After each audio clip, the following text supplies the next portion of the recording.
समझ में आ रहा बात? क्या रखते हैं हम लोग? रखते या नहीं रखते? अभी ध्यान देना, मैं मुंह से कह देता हूं।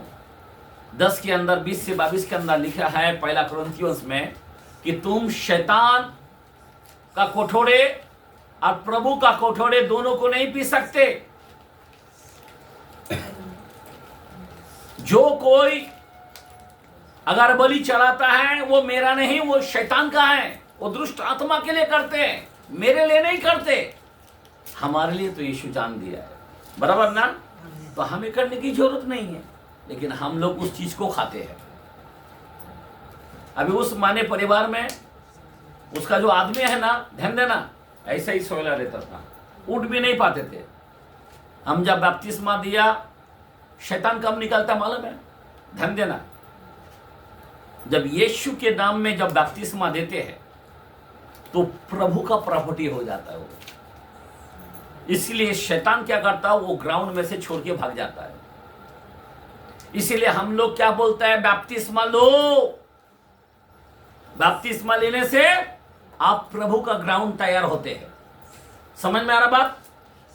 बपतिस्मा में शैतान खत्म हो जाता है। क्यों? उसका लहू में डूब के लेते हैं तुम। और जो लोग नहीं ले पाते यीशु नाम में, शैतान पक्का काम करता है, याद रखना। दूसरा, प्रभु भोज। क्या है? क्या है? प्रभु भोज। क्योंकि आपको मालूम है, बाइबल कहता है, ऐसा 13 में बोलता हूं, मैं मुंह से बोल देता हूं, 26 ऐसा कुछ लिखा है यूहन्ना के कलम में। पर वहां पे यहूदा इस्करियोत को जब पूछने लगा कि कौन तुझे पकड़ा कर देगा, तो बोला भाई जिसको डुबा के दूंगा।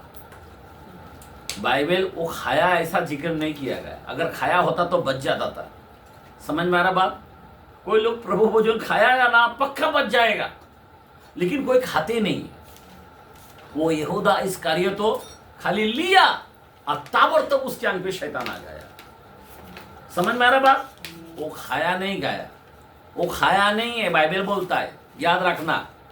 समझ में आ रहा बात? इसीलिए जो कोई खाते हैं वो क्या बोलता है, ये मेरा बदन है, बराबर ना, ये मेरा मांस, ये मेरा लहू है। और जब कब तुम खाओगे, समझ में आ रहा बात, तो हमारे अंदर एक चंगाई मिलता है, हमारे अंदर एक आशीष मिलता है। आमीन, बोलो आमीन, हालेलुया। इसीलिए जो प्रभु भोज लेते हैं वो बच जाते हैं। किससे? दुष्ट आत्मा से। समझ में आ रहा बात? बपतिस्मा लेने से बचता है, प्रभु भोज लेने से बचता है। जैसे क्या कलम के अंदर लिखा है, उसके नाम, ध्यान देना, एक कलम को देखते हैं, 19 चैप्टर का 19 चैप्टर, सुन लो 19 चैप्टर 13 से 16 तक पढ़ते हैं। 19 चैप्टर 13 से पढ़ते हैं, प्रसिद्ध के कलाम में।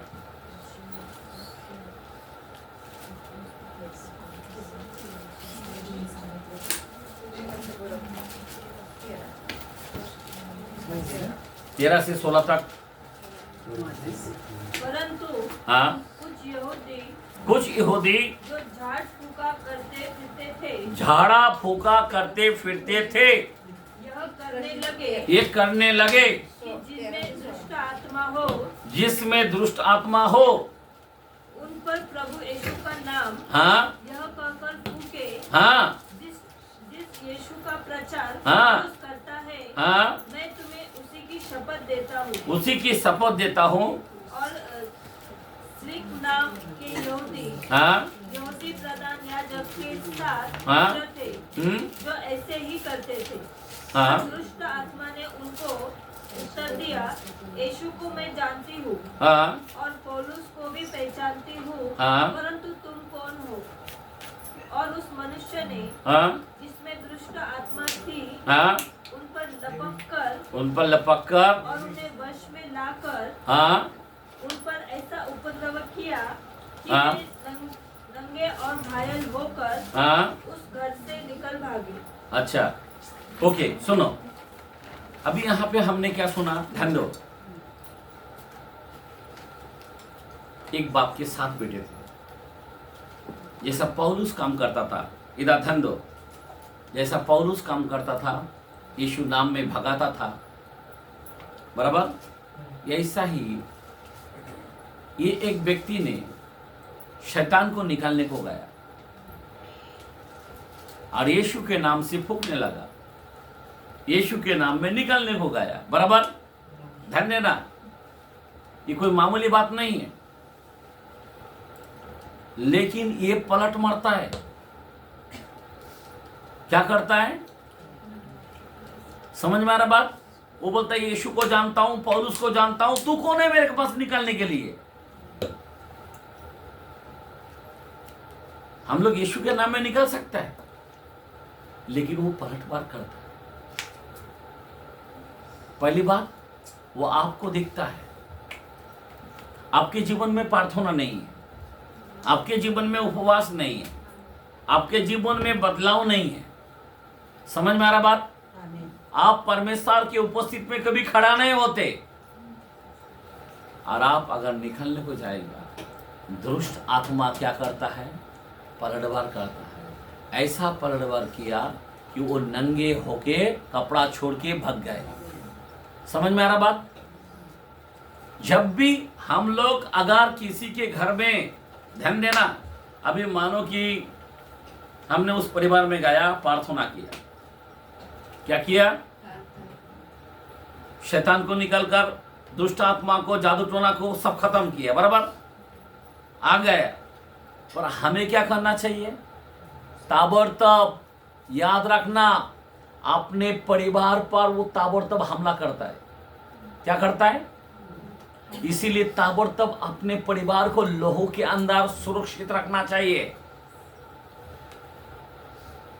कोई लोग सीधा किसी के घर में जाके दुआ करके आते, वो दुष्ट आत्मा तुम्हारा भी पीछा करता है। तुमको घर में जाने से पहले उधर ही उसको बांध दो यीशु के नाम में।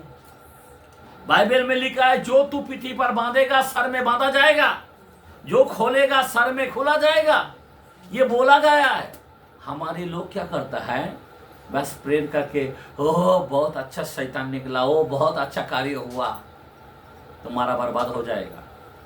तुम पहले बांधना सीखो, आमीन। तुम्हारे परिवार को, तुम्हारे जीवन को लहू लगाओ और लहू का कवर रखो। समझ में आ रहा बात? क्या करना चाहिए? लहू, बाइबल के अंदर 10:8 के अंदर उपदेशक में लिखा है, जो बाड़ा पार करेगा सांप उसको, समझ में आ रहा बात? बाइबल में लिखा है तुम बांधो तो बांधा जाना चाहिए। हम लोग किसी के घर में प्रेयर करके जाके आया, आपका काम है, उधर प्रेयर करके जाके आने के बाद क्या करते हैं हम लोग? मोबाइल में देखते बैठते हैं, टीवी में बैठते हैं। उधर तू शैतान निकल के आया और इधर टीवी देख रहा के। मेरा खुद का घर का कहानी बता रहा हूँ। मेरे बाजू वाला के घर आंख पे शैतान आया। मेरा बाप क्या किया, इस्लाम में था, लेकिन वो शैतान निकल कर घर में खाना खाया, टीवी देखते देखते सो गया। आधी रात को वही शैतान छाती में बैठ गया और उसका बिस्तरा पूरा शर्ट फटला, ये फटला। हमको पता चलता है कि वो शैतान उसको मार दिया। इधर रिपोर्ट बता रहा हार्ट अटैक हुआ। समझ में आ रहा बात? समझ में आ रहा बात? सावधान होना, मैं आपको बताना चाहता हूं। दूसरी बात, शैतान निकालने के समय अनाड़ी लोगों को लेके निकलना नहीं चाहिए। अनाड़ी किसको बोलता है? संसार का रीति रिवाज मानता है, वैसा लोगों को लेके नहीं बैठने का, क्योंकि वो शैतान, दुष्ट आत्मा, वो कमजोर लोगों के पास चला जाता है।